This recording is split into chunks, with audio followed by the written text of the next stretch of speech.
They burned my diary, then read my most private thoughts aloud at our family dinner in Denver. My name is Lauren Bennett, and that night changed everything.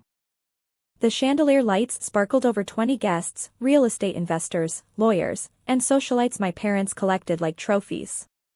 My father, Gregory, stood at the head of the mahogany table in his tailored suit. "We have special entertainment tonight," he announced with that familiar smug tone. My mother, Patricia, rose holding the thick stack of singed pages, edges black and curling. "Our daughter has always been so secretive," she said sweetly. Then she began reading. My entries about feeling invisible despite their wealth. My struggles with anxiety after years of never measuring up. The night I questioned if their love was real or just performance. Laughter rippled through the room, some nervous, some genuinely amused. My cheeks burned hotter than the fire that had destroyed half my journal. My brother Connor stared at his plate. I wanted the floor to swallow me. Growing up in the Bennett family meant living under constant scrutiny. Dad's successful development company in Colorado demanded perfection. Mom measured our worth by appearances and achievements. I was the responsible one who never quite succeeded enough, while Connor got praise for simply existing. They controlled my college major, my first job, even tried to choose my boyfriends. After that humiliating dinner, I drove home in tears of pure rage.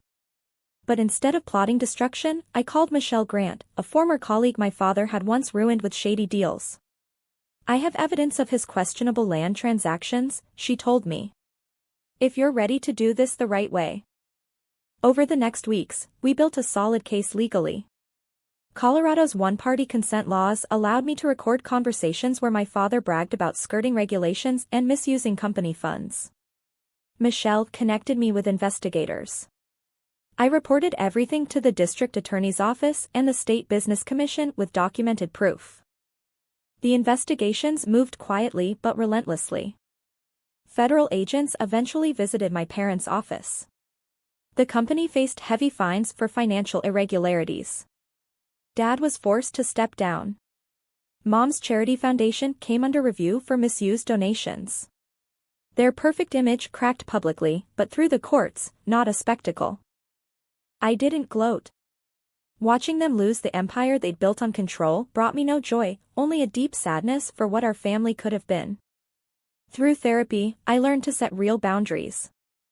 I moved to a quieter neighborhood in Boulder and started a support group for adults healing from controlling parents. Connor reached out months later. Over coffee, we finally spoke honestly. He admitted the family pressure had damaged him too. We didn't fix everything, but it was a start. The biggest lesson? You don't have to burn down their world to escape. Speaking truth through proper channels gave me back my power. Blood doesn't make a family, respect and kindness do. I finally learned to choose my peace over their chaos, and I'm helping others do the same.